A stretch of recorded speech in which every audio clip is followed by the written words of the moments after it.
حضرت ذوالقرنین رضی اللہ تعالیٰ عنہ، اللہ تعالیٰ نے انہیں زمین میں اقتدار دیا تھا۔ 4 لوگ دنیا میں ایسے ہو چکے ہیں جنہیں اللہ تبارک و تعالیٰ نے پوری دنیا میں اقتدار دیا، ایک وقت میں پوری دنیا کا ایک ہی بادشاہ۔ 2 مسلمان تھے، 2 کافر۔ مسلمانوں میں حضرت سلیمان علیہ السلام اور جناب ذوالقرنین علیہ السلام، اور کافروں میں بخت نصر اور نمرود۔ یہ 2 لوگ ہیں جنہیں اللہ نے پوری دنیا میں اقتدار دیا، اور پھر اس کے بعد آنے والے وقت میں اللہ تعالیٰ امام مہدی کو سارا اقتدار عطا فرمائے گا پوری دنیا کا۔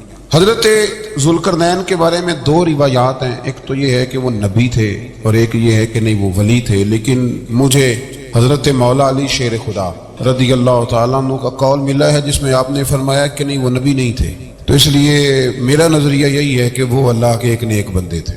اللہ نے انہیں پوری زمین میں اقتدار دیا۔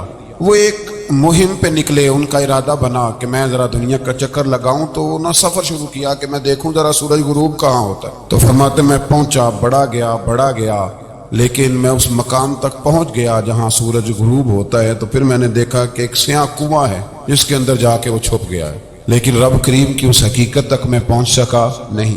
پھر آپ فرماتے ہیں کہ میں آگے نکلا تو مجھے ایک قوم کے بارے میں بتلایا گیا جو بڑی خونخوار قوم تھی، بڑی خونخوار، اس کو یاجوج اور ماجوج کہا جاتا ہے۔ یہ قوم اتنی خونخوار تھی کہ یہ درندوں کو بھی کھا جایا کرتی تھی، اتنے لمبے چوڑے ان کے قد تھے، اتنے زیادہ طاقتور تھے کہ سانپ اور بچھو بھی کھا جاتے تھے۔ یہ نکلا کرتے تھے سبزے کے دنوں میں تو ساری کھیتیاں اجاڑ جاتے تھے، ہر چیز تباہ کر جاتے تھے، حتیٰ کہ انسانوں تک کو کھا جاتے تھے۔ تو حضرت ذوالقرنین جب وہاں پہنچے، اللہ تبارک و تعالیٰ نے انہیں ان مظلوم لوگوں کا مددگار بنایا جن پر یاجوج اور ماجوج کی قوم ظلم کرتی تھی۔ انہوں نے آپ سے کہا کہ حضور مہربانی فرمائیں، اس قوم سے تو ہماری جان چھڑائیں۔ آپ نے فرمایا تم میری مدد کرو۔ انہوں نے کہا حضور کس طرح؟ فرمایا بس جسمانی طور پر میری مدد کرو۔ تو آپ نے پھر وہاں ایک دیوار بنائی، لوہا کاٹ کر، سیسا پگھلا کر، پتھر ڈال کر ایک بڑی موٹی تازی دیوار بنائی، اور اتنی اونچی بنائی، اور پھر اس کے چاروں جانب آگ جلائی تاکہ وہ لوہا اس طرح پگھل جائے کہ وہ دیواروں کے ساتھ چپک جائے، تاکہ کوئی آدمی پیر رکھنا چاہے تو پیر رکھ کے اس پہ چڑھ نہ سکے۔ اب نے وہ دیوار بنائی۔ اب اس قوم کا حال یہ ہوا کہ وہ اس کے اندر قید ہیں، وہ صبح جب اٹھتے ہیں تو اس کو توڑنا شروع کرتے ہیں، توڑتے رہتے ہیں، تو جب شام ہوتی ہے تو ان میں سے ہر روز ایک شخص کہتا ہے اتنی رہنے دو، باقی کل کریں گے۔ لیکن جب وہ سویرے اٹھتے ہیں تو اللہ تعالیٰ اس دیوار کو پھر سے مضبوط فرما دیتا ہے۔ نبی کریم علیہ السلام نے فرمایا قرب قیامت میں ایک وقت آئے گا، قیامت کے قریب جا کے ایک ٹائم ایسا آئے گا کہ اس مخلوق میں سے ہی ایک شخص پکارے گا، اور پکار کے کہے گا کہ اب سو جاؤ انشاءاللہ۔ اللہ ان کی زبان پہ جاری کہے گا اب سو جاؤ، اور سویرے انشاءاللہ یہیں سے شروع کریں گے۔ تو فرمایا وہ چونکہ انشاءاللہ کہیں گے تو پھر اللہ تبارک و تعالی اگلے دن اس دیوار کو وہیں پہ رکھے گا جہاں رات کو انہوں نے اسے چھوڑا تھا۔ اگلے دن وہ توڑیں گے تو دیوار ساری ٹوٹ جائے گی، اور پھر اللہ تبارک و تعالیٰ کا فضل ہوگا تو مسلمان کی طرف وہ بڑھیں گے، وہ قتل و غارت کریں گے، پھر سے وہی درندگی کریں گے۔ تو پھر حضرت عیسیٰ علیہ السلام ان کے لیے دعا کریں گے، تو دعا کا یہ حال ہوگا کہ ان کے وجود پر کچھ ایسی چیزیں برآمد ہوں گی جن کی وجہ سے وہ مر جائیں گے، ختم کر دیے جائیں گے۔ قیامت کے قریب جا کے وہ دوبارہ آئیں گے۔ اس کے بعد پھر اللہ تبارک و تعالیٰ نے سورہ کہف کی آخری آیات میں 7 سمندر اور ان جیسے اور بھی آ جائیں، فرمایا 7 سمندر ہوں اور ان جیسے اور بھی آ جائیں، اور مل کر وہ روشنائی بن جائیں، تو میرے رب کے کلمات ختم ہونے سے پہلے سمندر ختم ہو جائیں گے۔ اور آخری آیت میں اللہ تعالیٰ نے فرمایا کہ اے رسول صلی اللہ تعالی علیہ وسلم آپ کہہ دیجئے کہ میں تمہاری طرح ہی ایک بشر ہوں، انا بشر مثلکم، میں بھی تمہاری طرح ایک۔ اب مثلکم کا بہت سارے لوگوں نے ترجمہ اپنی طرح کا کر لیا ہے، حالانکہ حضور صلی اللہ تعالی علیہ وسلم نے فرمایا کہ بشر ہونے میں تمہاری طرح ہوں، رسول ہونے میں تمہاری طرح نہیں، اللہ کا حبیب ہونے میں تمہاری طرح۔ اور وہ یہ جو میں کہہ رہا ہوں نا نہیں، تو یہ صحیح بخاری کے لفظ ہیں، حضور نے فرمایا ایکم مثلی، کون ہے تم میں جو میری طرح ہو؟ اور تو اپنے رسول کے بارے میں یہ کہے کہ بکریاں چرا رہے تھے تو معاذ اللہ انہیں پتہ ہی نہیں تھا کہ میں نبی بن جاؤں گا، ایسی کوئی بات نہیں۔ اعلیٰ حضرت فرماتے ہیں اللہ اللہ وہ بچپنے کی پھبن، یعنی بچپن میں بھی رنگ ڈھنگ نرالے تھے میرے رسول۔ اللہ اللہ وہ بچپنے کی پھبن، اس خدا بھاتی صورت پہ لاکھوں سلام، اس خدا بھاتی صورت پہ۔ اور مرحوم اعظم چشتی نے بھی ایک جملہ بڑا خوبصورت کہا ہے، اس نے کہا تیری حیات پاک کا ہر لمحہ پیغمبر لگا۔ انہوں نے اپنے چچا کو بے جان بتوں کی عبادت سے روکا، عذاب الہی سے ڈرایا۔ اس نے کہا کہ آپ ہمیں ہمارے خداؤں سے پھیرنا چاہتے ہیں، اس سے رک جائیں ورنہ ہم آپ کو سنسار کر دیں گے۔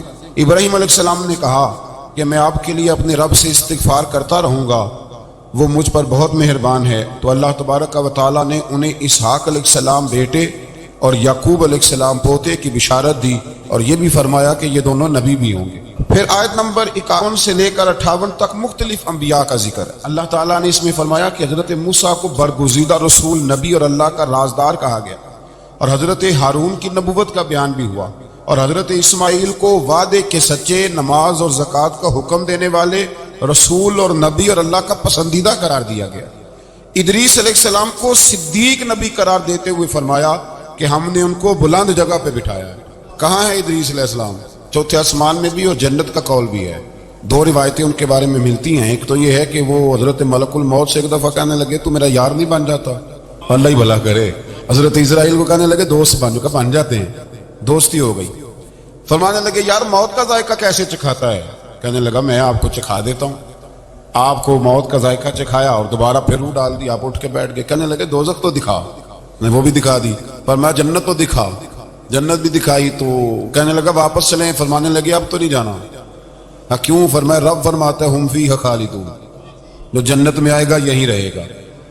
میں کہا جناب وہ تو پہلے موت کا ذائقہ چکھنا ہے، پل صراط جو دوزخ کے اوپر ہے وہاں سے گزرنا ہے۔ تو آپ فرمانے لگے یہ دونوں کام میں کر چکا ہوں اور تو نہیں کرائے، لہٰذا میں آ گیا ہوں تو میں نے یہیں پہ رہنا ہے۔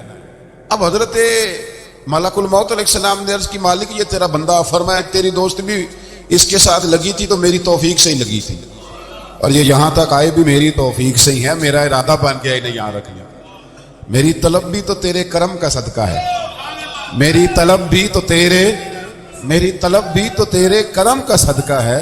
یہ پاؤں اٹھتے نہیں بلکہ یہ اٹھائے جاتے ہیں، تو یہ بھی تو اس کا کرم ہوتا ہے نا کہ وہ کس طرح کر کے کسی کو نوازتا ہے۔ آیت نمبر 59 میں اللہ تعالیٰ کے فرما بردار اور سرکش بندوں کے احوال اور جو ان کے آخرت میں احوال ہوں گے ان کا ذکر کیا گیا۔ آیت نمبر 66 میں بتایا گیا ہے کہ منکرین آخرت حیات بعد الموت کے بارے میں ہمیشہ شک میں مبتلا رہے، انہیں یقین ہونا چاہیے کہ مرنے کے بعد دوبارہ وہی خالق زندہ کرے گا جس نے پہلی بار بغیر کسی نام و نشان کے پیدا کیا۔ آیت نمبر 76 میں بتایا کہ جو لوگ گمراہی میں مبتلا ہیں ان کے ابتلا میں اضافے کے لیے مہلت کی مدت بڑھا دی جاتی ہے، اور جو ہدایت یافتہ ہیں ان کو مزید استقامت نصیب ہوتی ہے۔ اللہ کے ہاں ثواب اور انجام خیر کے اعتبار سے باقی رہنے والی نیکیاں سب سے زیادہ بہتر، ایسی نیکیاں کریں جو باقی رہیں ہمیشہ، کیا کہتے ہیں صدقہ جاریہ۔ آیت نمبر 81 میں فرمایا کہ مشرکین اس امید پر اللہ کے سوا معبودان باطل کی عبادت کرتے ہیں کہ مشکل میں ان کی مدد کریں گے، فرمایا ہرگز نہیں، وہ ان کے دشمن بن کے عبادت کا انکار کریں گے۔ آیت نمبر 88 میں بتایا کہ کفار نے اللہ کی طرف اولاد کی نسبت کر کے نہایت سخت بات کی، یہ تو اتنا سنگین جرم ہے کہ اس سے آسمان پھٹ پڑے، زمین شک ہو جائے اور پہاڑ ریزہ ریزہ ہو جائیں۔ مزید فرمایا کہ آسمان اور زمین میں جو کوئی بھی ہے سب اللہ کے حضور بندے بن کے حاضر ہوں گے۔ آیت نمبر 97 میں فرمایا جو لوگ ایمان لائے اور نیک کام کیے عنقریب رحمان لوگوں کے دلوں میں ان کی محبت پیدا فرما دے۔ یہ جو شرک والا معاملہ ہے نا یہ بڑا سادہ سا ہے۔ کچھ لوگ آج نئے فلسفی اٹھے ہیں تو وہ کچھ عجیب و غریب سی باتیں دہریوں جیسی کرنے لگے ہیں، اور بعض مضامین ہم دیکھتے ہیں تازے جو چھپتے ہیں ان کے اندر بھی وہ اشارتاً کنایاتاً مذہب کی بنیاد پر تقسیم نہیں ہونی چاہیے، انسان بحیثیت انسان قابل تکریم ہے۔ تو ایک بات سمجھ لیں کہ جو مکان کی رجسٹری آپ کے نام ہے اگر کوئی اور دعویٰ کرے اس کا تو آپ کو برداشت ہے؟ یہ ہو نہیں نہ سکتا میاں، ملک میں وزیر کئی ہو سکتے ہیں پر وزیر اعظم ایک ہوتا ہے، اس کو سمجھ لیں۔ تو جب اللہ کی توحید میں کوئی کسی کو شریک ٹھہراتا ہے تو بہت بڑا جرم کرتا ہے، وہ بہت بڑا جرم کرتا ہے۔ یوں سمجھ لیں کہ جیسے آپ کی 5 مرلے کی زمین پہ کوئی آ کے قبضہ کرے، اسے مار دینے کو دل کرتا ہے۔ اس لیے یہ ساری زمین رب کریم کی ہے، آسمان و زمین کا خالق اور مالک۔ تو شرک ناپسندیدہ بات، ناپسندیدہ۔ سورہ طٰہٰ شروع ہوتی ہے، اس سورہ طٰہٰ میں نبی پاک صلی اللہ تعالی علیہ وسلم کو رب کریم نے فرمایا کہ محبوب قرآن اس لیے نازل نہیں کیا تھا کہ آپ مشقت میں پڑ جائیں۔ نبی کریم لمبی لمبی نمازیں پڑھتے تھے، لمبی لمبی، تو قرآن مجید نے کہا طٰہٰ ما انزلنا علیک القرآن لتشقیٰ، محبوب قرآن اس لیے نازل نہیں کیا کہ آپ مشقت میں پڑ جائیں۔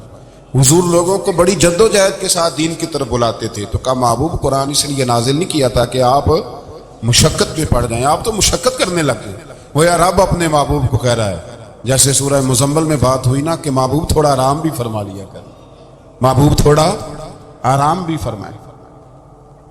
پھر فرمایا کہ یہ قرآن نصیحت کے لیے نازل ہوا ہے، اور اللہ ظاہر و باطن سب کو جانتا ہے، اور وہ وحدہ لا شریک ہے، اور سارے اچھے نام اسی کے۔ آیت نمبر 10 میں فرمایا کہ مدین سے واپسی کے سفر کے دوران موسیٰ علیہ السلام اس واقعے کا بیان کیا کہ وہ اپنی جگہ پر رکے ہوئے تھے، تو وہیں انہیں غیب سے ندا آئی کہ موسیٰ میں آپ کا رب ہوں، آپ وادی مقدس میں ہیں تو ادباً اپنے جوتے اتار دیجئے، میں نے آپ کو چن لیا ہے، میرے پیغام وحی کو توجہ سے سنیے، میں اللہ وحدہ لا شریک ہوں، میری بندگی کیجیے، میری یاد کے لیے نماز قائم کیجیے، قیامت آنے والی ہے، اسی کی طرف آپ توجہ فرمائیے۔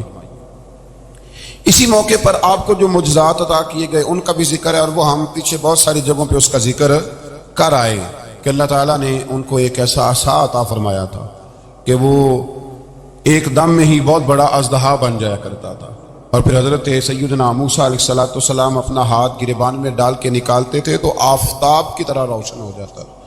ایک بات کہتے ہیں ید بیضا لیے بیٹھے ہیں اپنی آستینوں،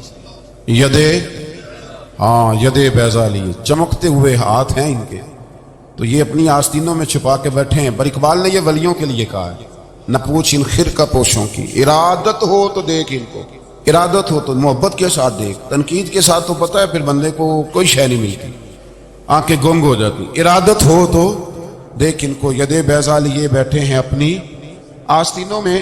پھر اللہ تعالیٰ نے نا حضرت موسیٰ علیہ السلام کو حکم دیا تھا کہ فرعون کو دعوت دیں، تو حضرت موسیٰ نے دعا مانگی جو آیت نمبر 25 اور 28 میں موجود ہے، رب اشرح لی صدری ویسر لی امری واحلل عقدۃ من لسانی یفقہوا قولی، اے میرے رب میرے لیے میرا سینہ کھول دے، میرے لیے میرا کام آسان کر دے، میری زبان کی گرہ کھول دے تاکہ وہ لوگ میری بات کو سمجھ سکیں۔ یہ آپ نے دعا فرمائی، اور آگے جا کے مزید آپ نے التجا کی کہ میرے خاندان میں سے میرے بھائی ہارون کو اس مشن میں میرا وزیر بنا دے تاکہ مجھے تقویت ملے، اور اسے میرا شریک کار بنا دیجیے۔ اللہ تعالیٰ نے ان کی اس دعا کو قبول فرما لیا۔ آیت نمبر 38 سے حضرت موسیٰ علیہ السلام کی پیدائش کا ذکر ہوتا ہے، اور یہ تقریباً آیت نمبر 76 تک چلتا ہے۔ واقعہ آپ نے پہلے بھی سنا ہوا ہے، اپنے لفظوں میں بھی عرض کیے دیتا ہوں۔ فرعون کو اس نے وہ خواب دیکھ لیا تھا کہ ایک ستارہ اٹھے گا اور پھر وہ گرے گا تو میری ساری سلطنت کو تباہ کر دے گا۔ نجومیوں سے اس نے پوچھ لیا، اس نے کہا کہ ایک بچہ پیدا ہوگا جو تیری سلطنت کو تباہ کرے گا۔ چاہیے تو یہ تھا کہ وہ توبہ کرتا، لیکن اس نے کیا کیا کہ اس نے بچوں کو قتل کرانا شروع کیا۔ یذبحون ابناءکم، ذبح کرا دیتا تھا تمہارے بیٹوں کو، اور بچیوں کو وہ زندہ رکھتا تھا۔ اللہ تبارک و تعالیٰ کی قدرت دیکھیے، رب بڑا ہی کریم۔ آپ یقین کریں مولا کے دینے کے انوکھے ہی انداز ہیں، یعنی حضرت موسیٰ کوہ طور کے پاس آگ لینے جائیں تو اللہ تبارک و تعالیٰ پہلی وہی فرما کے نبی بنا لے، بھائی حضرت یوسف کو کنویں میں ڈالیں تو رب وہاں سے نکال کے مصر کا حکمران بنا دے۔ وہ بڑا ہی بے نیاز ہے، مولا کے دینے کے انداز بڑے ہی انوکھے ہیں، وہ بڑے انوکھے انداز میں نوازتا ہے۔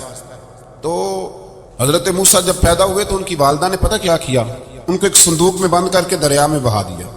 اب دریا میں بہتے جا رہے ہیں تو ماں کی تو پریشان بھی ہو گئی، ان کی ہمشیرہ کو کہنے لگی ذرا دھیان رکھنا کدھر جاتے ہیں۔ حضرت موسیٰ علیہ السلام دریا میں بہتے بہتے نا فرعون نے نا دریا کے کنارے مکان بنایا ہوا تھا۔ آپ کو پتہ ہے بادشاہوں کا ذوق ہوتا ہے، آج کل ہمارے جو حکمران ہیں انہوں نے اس کا نام فارم ہاؤس رکھا ہوا، میرا فارم ہاؤس، اور پرانے زمانے میں لوگ ڈیرا کہتے تھے، تو اس نے بھی اس طرح کا فارم ہاؤس بنایا ہوا تھا۔ وہاں پہ حضرت موسیٰ علیہ السلام تیرتے ہوئے تابوت کے اندر صندوق کے اندر جا رہے ہیں۔ فرعون اور ان کی بیوی حضرت آسیہ بے اولاد تھی، بڑی تڑپ تھی بیٹے کی، وہ بھی وہاں کھڑی تھی۔ صندوق تیرتا ہوا آیا تو فرعون نے کہا کہ جاؤ پکڑ کے لاؤ دیکھو کیا ہے۔ جب وہ لے کے آئے نا تو آپ کی ہمشیرہ جو نگرانی کر رہی تھی پریشان ہوگی کہ یہ تو اس کے ہاتھ لگ گئے، یہ تو اب مار ڈالے گا۔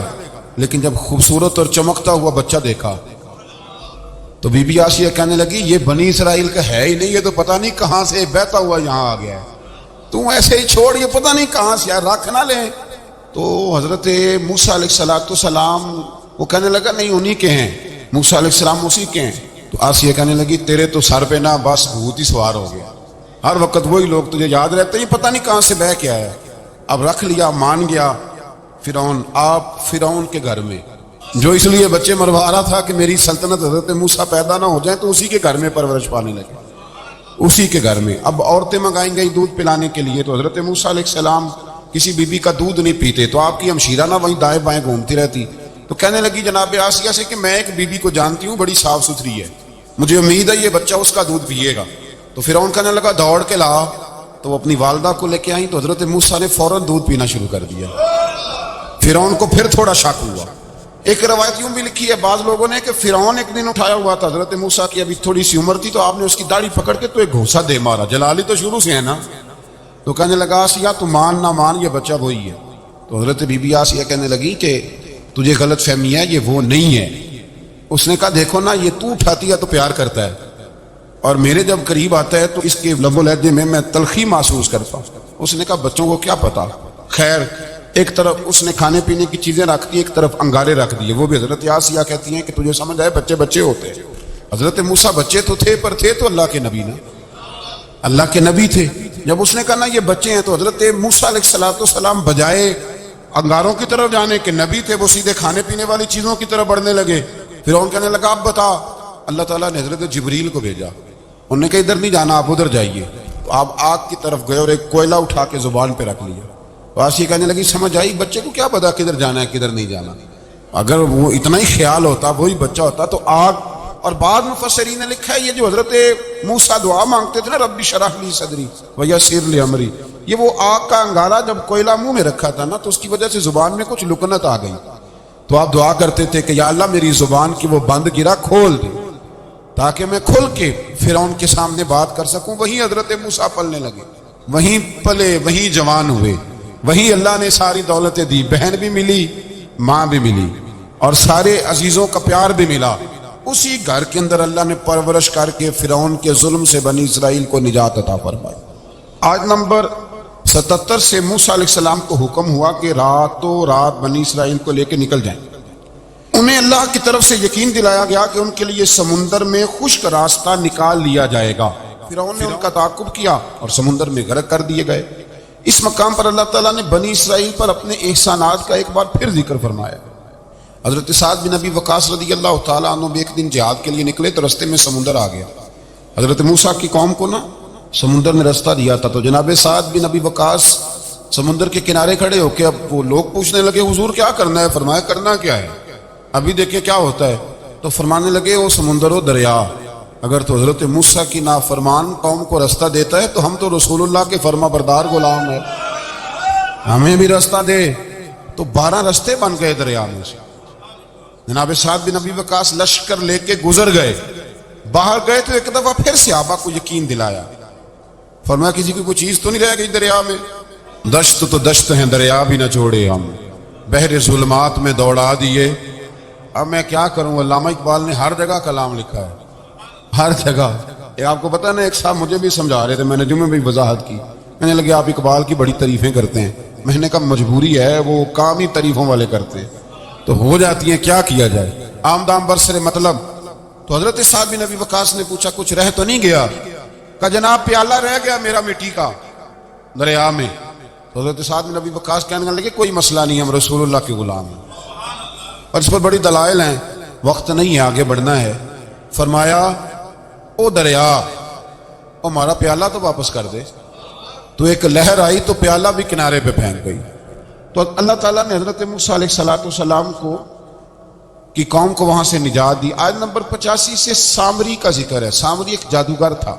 جب حضرت موسیٰ علیہ السلام تشریف لے گئے نا کوہ طور پہ، تو اس نے سونے کا ایک بچڑا بنا دیا تھا، اور اس کے منہ میں ایسی تاریں اس نے لگائی تھیں کہ جب ہوا چلتی تھی تو وہ تاریں بجتی تھیں. مفسرین نے لکھا ہے. تو بنی اسرائیل والوں کو یہ کہتا تھا دیکھو یہ بولتا ہے. تو بڑے کمزور ایمان کے لوگ تھے، اس طرف متوجہ ہو گئے. حضرت موسیٰ علیہ السلام واپس آئے تو انہوں نے پوچھا کہ یہ ماجرا کیا ہے. تو اس نے کہا کہ میں نے نا حضرت جبریل علیہ السلام کا گھوڑا جب چل رہا تھا تو ان کے پاؤں سے جو مٹی لگ رہی تھی وہ مٹی میں نے تھوڑی اٹھا لی تھی، اور وہ میں نے اس کے منہ میں رکھی ہے، جس کی وجہ سے اس کے منہ سے آوازیں. وہ مٹی کب اٹھائی تھی وہ بھی لکھا ہے مفسرین نے کہ حضرت موسیٰ علیہ السلام نے جب کہا نا بنی اسرائیل والوں کو کہ گھوڑے ڈالو اندر، حالانکہ رستے بن بھی گئے تھے، پھر بھی کہنے لگے ایسا نہ ہو کہ اندر جائیں تو پانی پھر آ جائے. تو یہ جاتے نہیں تھے، ڈرتے تھے، کمزور ایمان کے لوگ تھے نا. اصل مسئلہ نہ اندر کا ہے. آپ یقین کریں یہ بڑی باکمال بات ہے. میں تو اس نتیجے پہ پہنچا ہوں تھوڑی سی زندگی گزار کے کہ یقین اگر مضبوط ہو نا تو انسان کی زندگی کا ہر کٹھن رستہ آسان ہو جاتا ہے. لیکن جن لوگوں کے اندر مسائل بہت زیادہ ہوتے ہیں ان کے لیے بیرونی کوئی کام کرنا بھی بڑا ہی مشکل ہوتا ہے. تو یہ لوگ کہنے لگے کیسے اندر جائیں گے تو پھر نہ پانی مل جائے. تو حضرت جبریل امین آئے گھوڑی پہ بیٹھے ہوئے. انہوں نے آگے آگے گھوڑی دوڑائی تو آگے گھوڑی دوڑی تو ان کے گھوڑے خود بخود پیچھے دوڑ پڑے. حضرت سیدنا جبریل کی گھوڑی جہاں پیر رکھتی تھی وہاں سے سبزہ اگتا تھا. سامری جادوگر تھا، حیرت انگیز چیزوں کو جمع کر لیتا تھا. اس نے وہ جمع کر کے رکھ لی اور بچڑا بنا دیا. تو حضرت موسیٰ علیہ السلام نے جب اس سے پوچھا تو اس نے یہ بات بتائی اور کہنے لگا یہ تدبیر مجھے میرے نفس نے سجائی تھی. حضرت موسیٰ نے اس سے کہا تو یہاں سے چلا جا، زندگی میں تیرے لیے وحشت کی سزا ہے اور تیری سزا کا وقت آخرت میں مقرر ہے. وحشت کا بھی عذاب ہوتا ہے کچھ لوگوں کو وحشت کا عذاب یہ ہوتا ہے. یعنی انسان ہر وقت خوف زدہ رہے.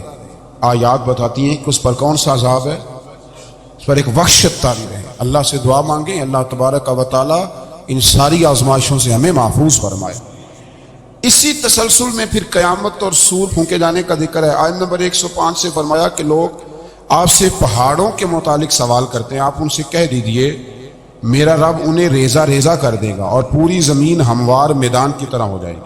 آیت نمبر 109 میں قیامت کی ہولناکیوں کا ذکر ہوا اور فرمایا آج اللہ کی بارگاہ میں کسی کو مجال شفاعت نہیں ہوگی سوائے اس کے جسے وہ اذن شفاعت عطا کرے اور جس کے قول سے وہ راضی ہو. آیت نمبر 110 سے اکڑی گردنوں کے حی و قیوم کے سامنے جھکنے، ظالموں کے نامراد ہونے اور مومنین صالحین کے کامیاب ہونے کا ذکر ہے. آیت نمبر 114 میں علم میں اضافے کی تعلیم کے لیے دعا ارشاد فرمائی گئی ہے جو بڑی معروف ہے، رب زدنی علما.